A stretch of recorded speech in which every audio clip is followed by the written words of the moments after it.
Hello, everybody, and welcome to the English with Emily podcast. I hope that you're all doing really well and that you've had a nice week. I have had a nice week because the weather has been absolutely wonderful. I even got a little bit of a suntan over the past week, which is great for me because I'm normally very, very pale. I don't know about you guys, but goodness me. The reason why I have had such a good week is because I just went camping. I don't know how many of you have been camping, but this is the first time that I have ever been camping. And all of my students know this very, very well because I asked them many different questions about camping. As somebody who is as inexperienced as I am, I considered it very important to ask many questions about what kind of things I needed to take with me and what kind of attitude I should have about the entire camping experience. So I'd like to let you know what I did and where I went.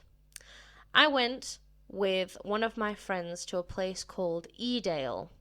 If you don't know England very well, and especially in the north of England, there is a wonderful place between Sheffield and Manchester called the Peak District. The Peak District is very similar to the Lake District in the sense that it is a huge natural area in the United Kingdom, and it has lots of lakes and mountains. Well, mountains. English mountains are very small.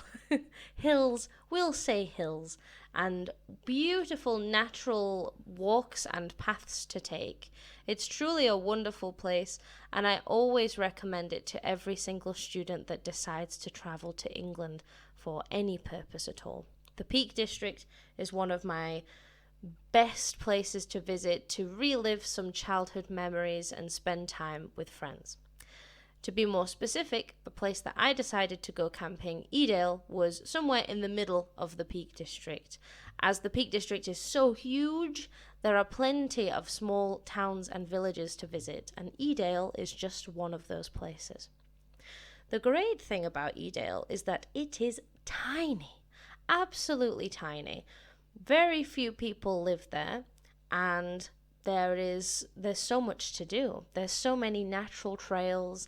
There's beautiful churches to visit. Everything feels very natural and very beautiful. But, of course, there being nobody in a place like this is a good thing, but it can also be a bad thing. There were times when I went camping where I needed to buy something from a shop, but all the shops were closed because they only opened for 5 hours a day or something ridiculous like this. So it was very difficult for me when the time came, for instance, to buy something to cook for dinner, or, I don't know, maybe go to a pub and have lunch instead. It was kind of difficult to do that in Edale. Regardless, though, it was a very nice place to visit, and I'm happy that I went. Something that I didn't expect was the amount of preparation which is necessary when you go camping. First of all, or initially, I thought that I was going to be absolutely fine with just one set of clothes, a good pair of trainers, and maybe a sleeping bag, but it was summer, so it wouldn't be too cold, I should say. I thought that this was going to be more than enough. I was very wrong. All of my wonderful students prepared me and informed me that I needed to be a little bit more careful than this. First of all, one student told me that it was necessary to take an inflatable mattress. This is because the ground in the tent that you take with you is so hard to sleep on that an inflatable mattress is necessary in order to have a good night's sleep. This is something that I didn't even consider at the time, and honestly, I was very, very glad to have my inflatable mattress when I went camping. Another thing that another student told me to take was toilet roll, and I thought, don't be ridiculous.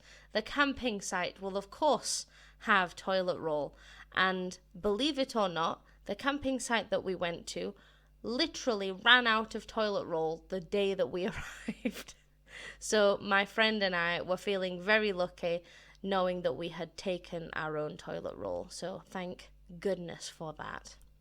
A third thing that a student recommended for me to take that I did not even consider taking was extra jackets and extra blankets.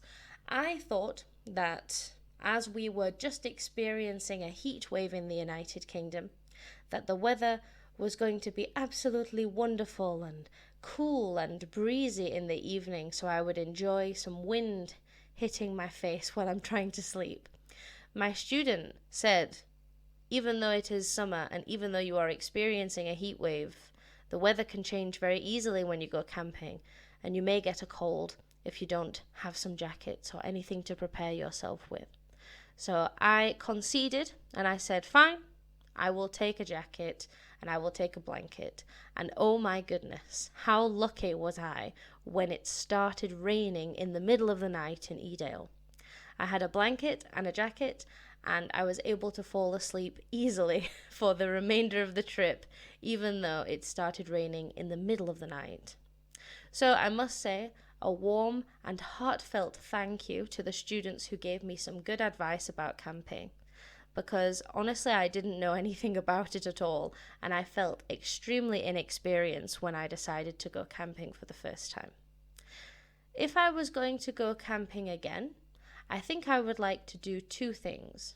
First of all, I think I would prefer to go camping in Spain because it's warmer and I imagine a little bit drier, so you don't have to worry about water in your tent. And second of all, I think that I would like to take my car. Last time I only went by train, which is okay, but we didn't have anywhere to put our bags, and we had many, many, many bags with us. So maybe it would be a good idea to take my car next time. I can't think of anything else about my camping trip that particularly got my attention, besides the fact that I felt very inexperienced. So I must say to anybody who is going camping for the first time, heed this advice. Take some blankets, take some toilet roll, and take an inflatable mattress. So, a question for you now. Have you ever been camping? What is one indispensable item? What is one item that you cannot live without when you go camping? Let me know, send me a message, and thank you so very much for listening. If you have any questions about anything that I have discussed in this episode today, please send me a message and let me know. Have a great day, and I will see you soon. Bye-bye.